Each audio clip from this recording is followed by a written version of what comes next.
The bees were busy all summer, and as the weather cools down, it's time for beekeepers to harvest their honey.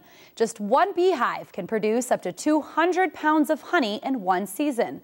September is National Honey Month, and NCTV17's Ryan Jones meets with two local beekeepers to learn more about this sweet treat. Since the age of 12, Ed Bell wanted to be with the bees. In 2008, Bell, or as he's known to most, Dr. B, established Bell-Free Bees and Honey. He says September is a good month for National Honey Month because it's the right time to harvest.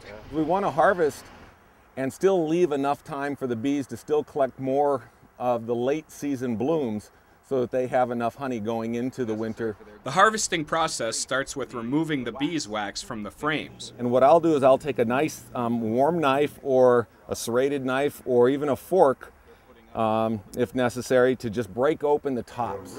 From there, the honey is placed in an extractor which spins the frames, removing the honey. And last, it's filtered from excess wax and bee body parts and put into jars and ready for sale. Honey is the one food product that will never go bad as long as it doesn't get exposed to moisture. While there were honeybees around King Tut, in the last 50 years, the bee population has severely declined. Beekeeper for Klein Creek Farm, Lawrence DeBow, lost more than 50% of his hives last season.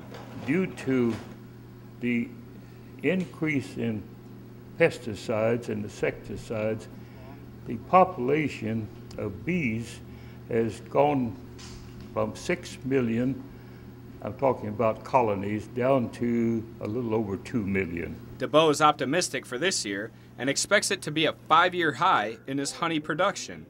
DeBow and Bell both believe natural honey is good for your health.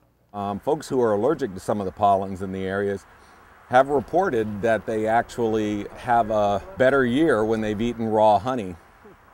Because the pollens are kind of like they're getting a small little part of the allergen, and they're beginning to build up an immune system to it. And that's good for you, and I've been eating it all my life, so I think it hasn't hurt me. Reporting from Mainland Farms in Naperville, Ryan Jones, Naperville News 17.